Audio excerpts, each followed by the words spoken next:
Savvy Business Radio, drawing out the best from our guests with our host, Christina Nichman. Our guest today is Brad Deutser, founder and CEO of Deutser, an award-winning management consulting firm that works with leaders to create great companies inside and out.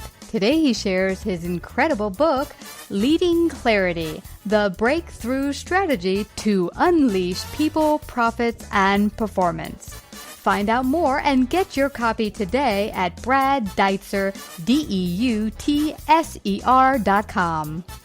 Hi, Brad Deutser. Welcome to Savvy Business Radio. We're very blessed to have you here today. Thanks so much for having me. I'm so honored and excited to be here. And we're so excited to have you. You are the founder and CEO of Deutser and the author of Leading Clarity. Quite important in all forms of business, no matter where you are, if you're out there for many years and growing or if you're just getting out of the park. Something that we always have to become clear on. Where are we going? And I know you're going to bring some great wisdom to our audience today. Before we get started with your book and your wisdom on clarity, share with our audience a little bit about your backstory. What brought you to the wonderful world of business? I have a very diverse background and started many years ago. I was in law school and decided that it wasn't the right path for me. So I retired early from law school and I joined the circus. I joined Ringling Brothers, Barnum and Bailey Circus. And I traveled around the country as a regional marketing director, an old-timey promoter. I was all over the country doing things, trading circus tickets for everything from hotels to promotion to food. And I really got involved in so many different aspects of business on the road with the circus. I was told when I first took the job, it was like going to Harvard to get your MBA in marketing. And I guess it was. And I went from the circus and working with Ringling Brothers and Walt Disney World on Ice. They were another company we worked with on the road, to my time at a PR firm in the East Coast. And that firm was really the firm credited with creating the whole cause marketing, social responsible marketing movement. And we got to do some really amazing things to connect brands to consumers, to causes. And from that, I got into advertising, did that for a while, and then decided I really wanted to do something that would change the trajectory of business. I wanted to change the way leaders lead and help give them a pathway to a different future. And that's when I opened my firm, Deutser. And our whole focus as a company is about helping leaders achieve clarity and use that clarity to drive performance in their organization. So we have a lot of fun. We get to help a lot of people at all different stages of their development as a company, from early stage to Fortune 100 companies, and just feel so blessed to be able to get to do what we do. And we're about to spin off another kind of a part of our company, which is the Deutser Clarity Institute, which we can talk about later as well. But that's a think tank and idea accelerator and learning lab, so we can train leaders and their management teams on some of the principles of clarity. Yeah, and what I really liked about your premise is that, we don't think enough about, do companies have a clear vision? Are they putting that forth to their employees, to their management team, so they all are feeling part of it? I talk to so many people. I'm a consultant. I'm a financial consultant. I go to businesses across New York, and I've talked to them. And it's so funny, Brad Deutser, that I will go in there and I will talk to the management team, and then they'll have a take. And then I'll go in and talk to the employees, and it's like talking to two different companies. It's amazing that they're on totally different wavelengths. And so that's what I really like about your book. It really helps leaders really build that connection with all the team leaders and the management and employees, so that they are all on the same page and building the direction of the company in the same way, that vision that you're looking to build that company even broader, and that everyone's a part of it. That's really how we believe that companies are able to move forward when they're aligned.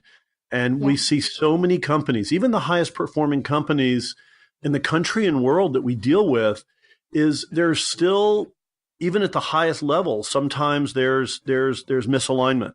And then if there's alignment at the top, the question is, how far does that alignment cascade throughout the organization? And so getting people to see the same thing, to believe the same thing, to work towards the same goals is really a fundamental piece of clarity and how we move companies and their leadership teams forward. Wow. And tell me, working with smaller companies or more larger companies, is there a difference? Is clarity easier perhaps to get implemented at a smaller level than, say, a huge company? How have you found it working in the industries?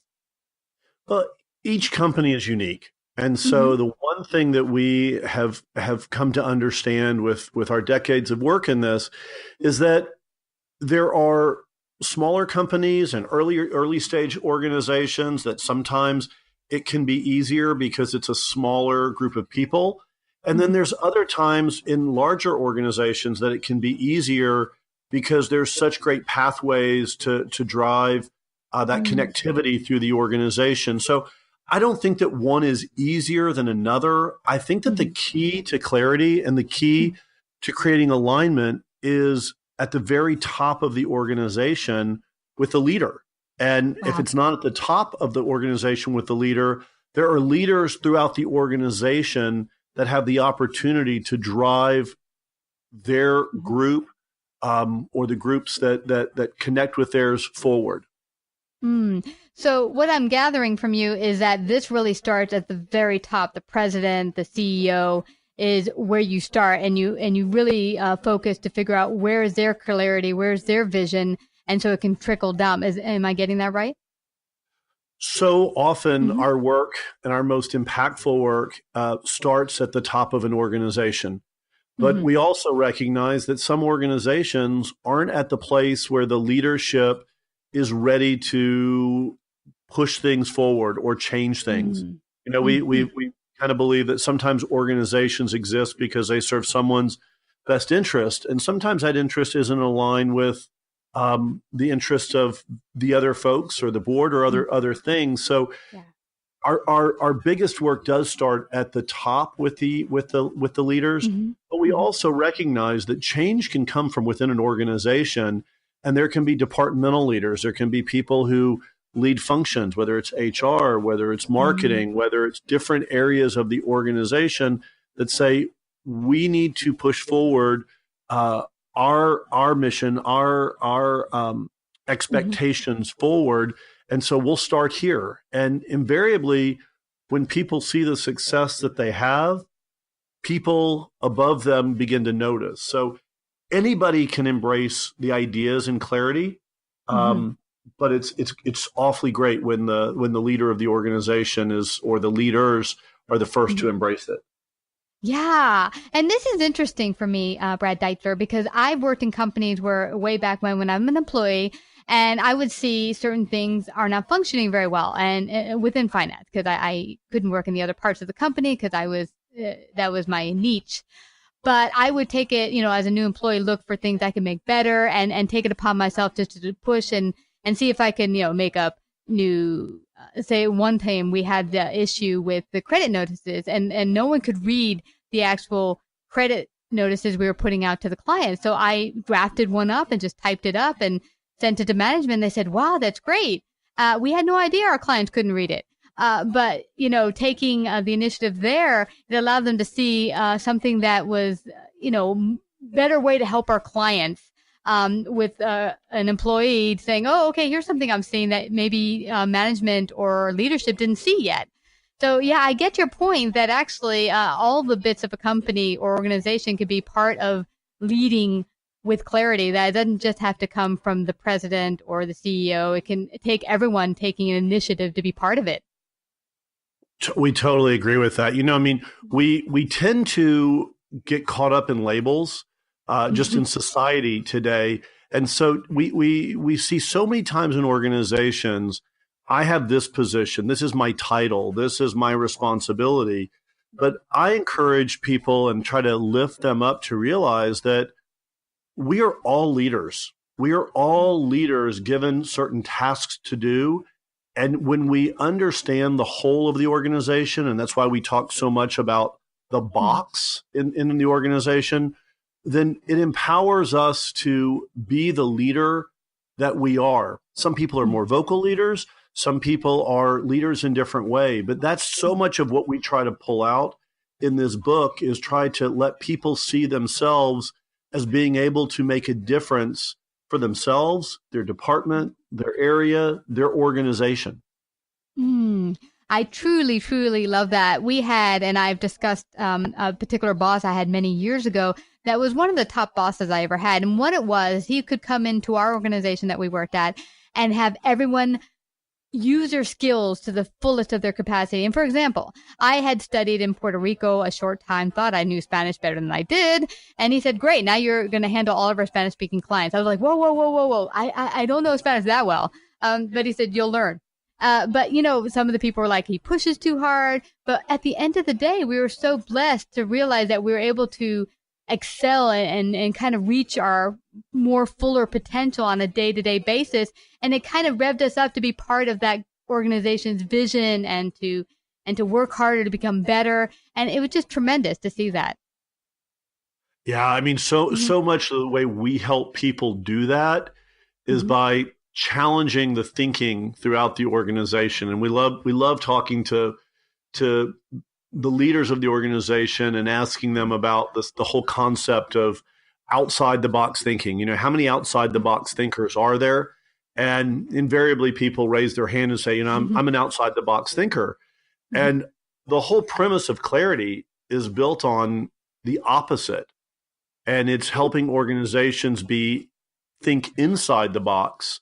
And our 20 plus years of research and client work on this, we've demonstrated that when we can get people to think inside the box within a clearly defined box, and we can talk about that, once we can do that, we're able to get the organization to connect to that box and know where they fit, know their place so that they can help move the key priorities forward.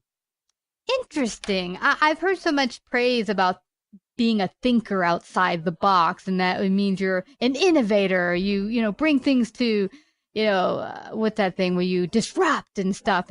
But so why is staying in the box thinking a good idea for businesses? So our work has proven that, the widely held belief of I'm an outside the box thinker. For so much of my career, I was praised and hired because I was this outside the box thinker. I did wildly creative things for and with my clients. And I realized, why is some of the work really cool, but why isn't it changing performance and changing the trajectory? And so what we realized is, how often have we stopped to say, well, if I'm thinking outside the box, what does the box look like? How many of us stop to think about the box and the definition of the box? We just accept the phraseology of thinking outside the box. So we have spent a lot of effort defining what that box is. And the reason why people and organizations are successful thinking inside the box is we all have parameters. We all have some type of parameters around us. Think about organizations have, sometimes it's financial, sometimes it's regulatory, sometimes it could be any host of reasons. So as we got to digging into the box and what it means for organizations and their leaders and the people who work for and with them, we realized that the box we originally thought as a four-sided box, and one side of the box was about direction. And so the direction of the organization really speaks to leadership and vision. And then we went to the second side of the box, which is operations. And so it's the operational focus of the organization and how we perform and our ability to shift our focus. And so those are the first two sides of the box that we say, hey, this really makes up the strategic system, if you will. And then the other two sides of the box, the third side is about people. And it's the people and it's their connectedness to the organization, their fit inside the organization, really understanding that, the talent management piece of that. And then the fourth side is engagement. How engaged are they? And so the people and engagement form the cultural system So the four sides of the box are broken up, and one's a strategic system and one's a culture system. And for a long time, we talked about those four sides until we really dug in a little bit deeper and realized that there's not four sides to a box. In reality, all organizations' boxes are six sides. So we have those four sides on the side, but it becomes a cube. And the bottom of the cube is identity. And the identity is the piece that is so critical, especially in the times in which we live right now.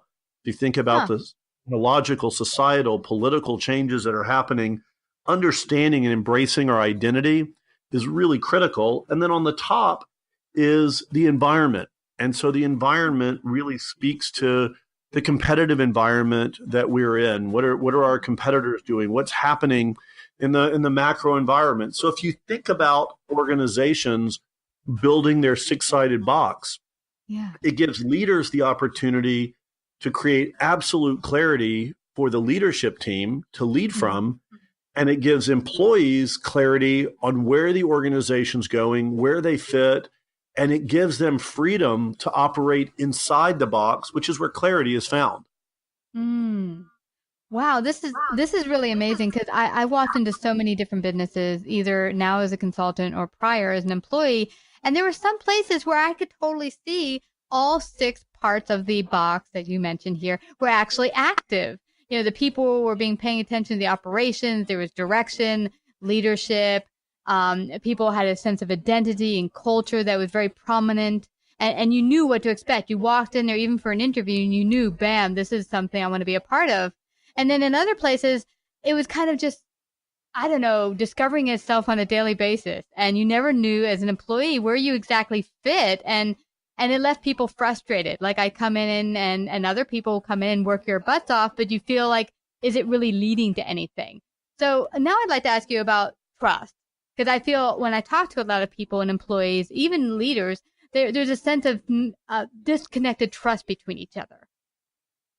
This is such a huge issue. And I think that the idea of trust is more prevalent today than in years before. And I think it goes back to the chaos, the ambiguity of the times in which we live. I mean, you think about the media that we're bombarded with every single day. People are at kind of a measure of unease. And so when we're in organizations, when we're working for leaders or with leaders, we're seeing that this concept of trust and the other side of trust is fear manifests itself in many, many, many different ways. And so we do a lot of work with organizations in this area called, we call it psychological safety. And so it's creating this balance between trust and fear, and understanding that in organization, there's sometimes healthy fear and there's sometimes unhealthy fear. And so the healthy fear is, the reality, some organizations, people are dealing with big machinery that could hurt them or others. So understanding and not being fearful, but being aware of the dangers is one type of fear. And then there's other kind of fear that's very unhealthy. That's because leaders don't communicate, or it's a threatening environment, or the policies are masquerading as something else. And so getting organizations to understand, as we call it, the four-letter organizational F word, which is we do a lot to help organizations overcome that and begin to build trust. And so much of that, interestingly enough, comes from the bottom part of the box, the identity, the who we are, how we work, the behavioral expectations that we set, that opens communications and changes the level of engagement we have with our employees. Yeah, that got cut off. Sorry for my laughter, but the four-letter word was fear, correct?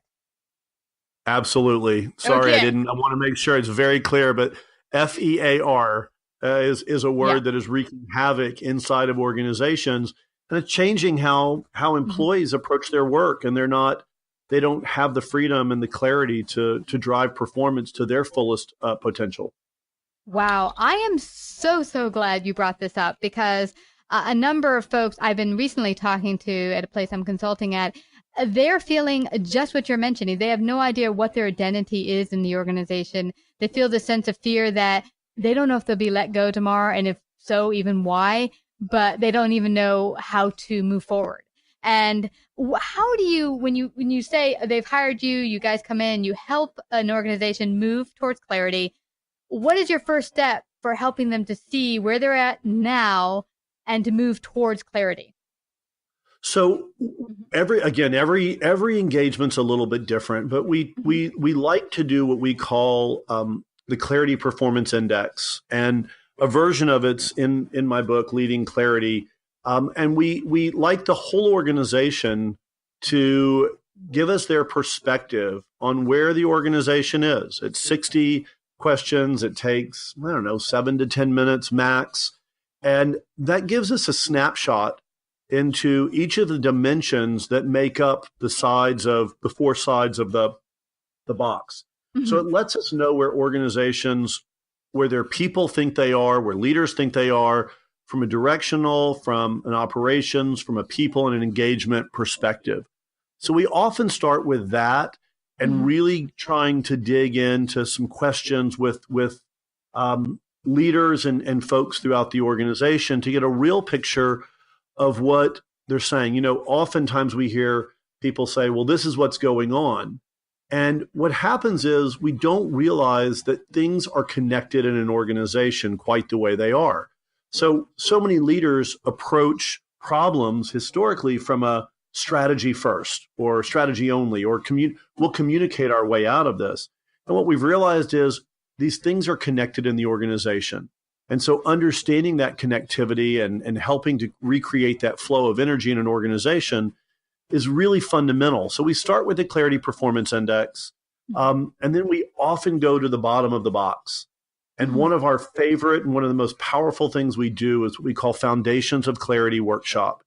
And it's where we really get to understand what the organization values, what their purpose is, and what the organization's characteristics are.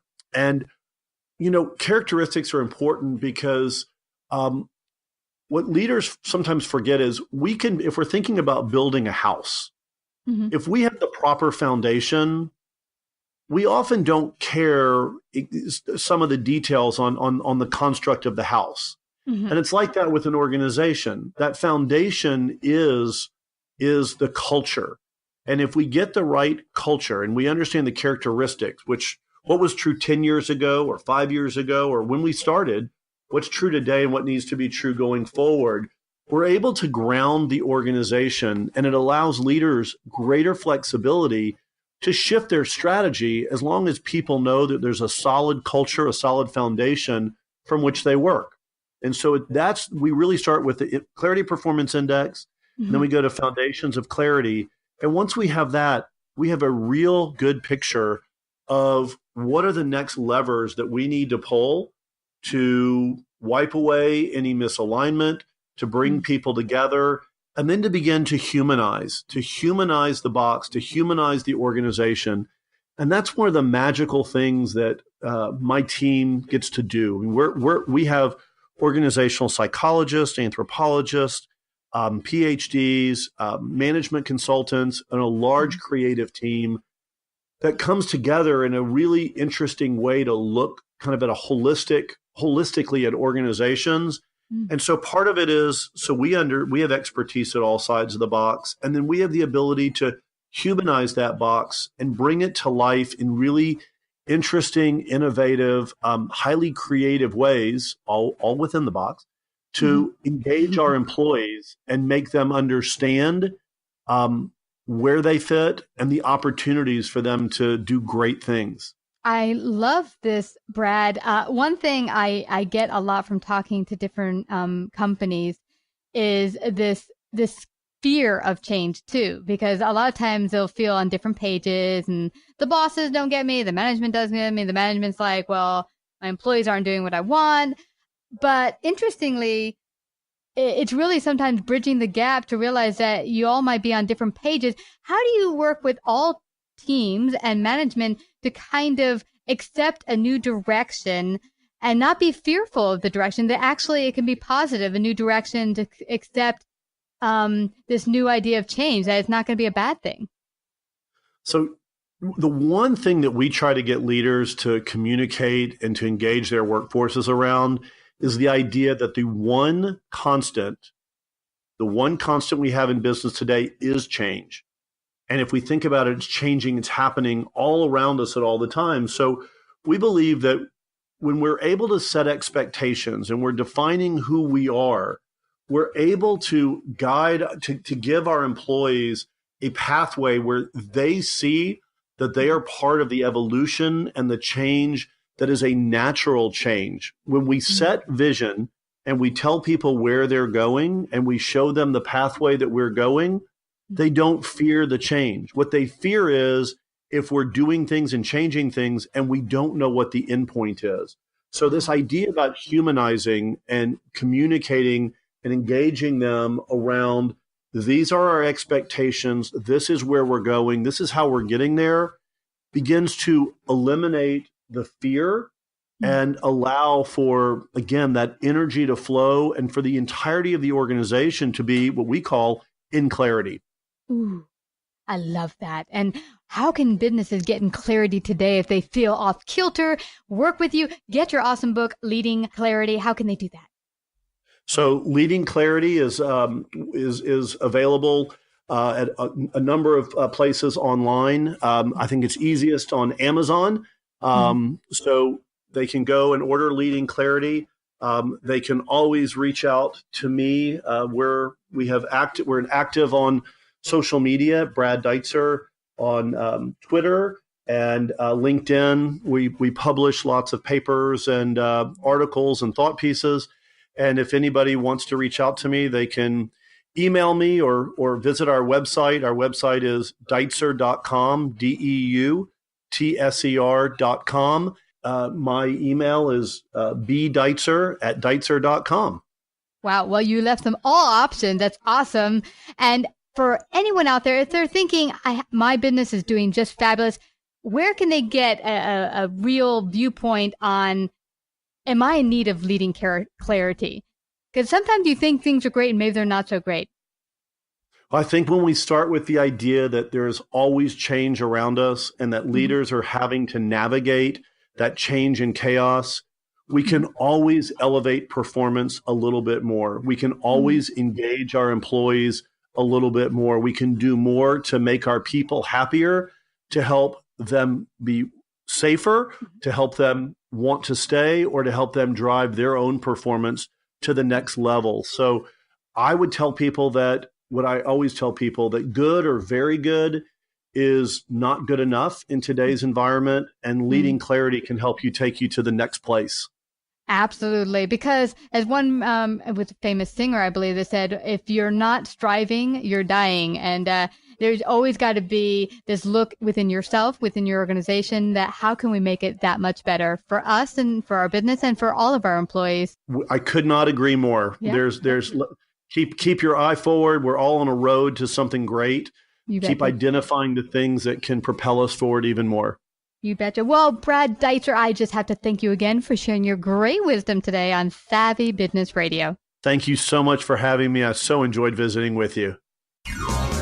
Savvy Business Radio broadcasts worldwide via a large podcast network, celebrating business owners, entrepreneurs, influencers, and successful individuals. Find out about our paid sponsorship opportunities or how to become a guest. Call 732-474-7375 or email Christina@savvybusinessradio.com.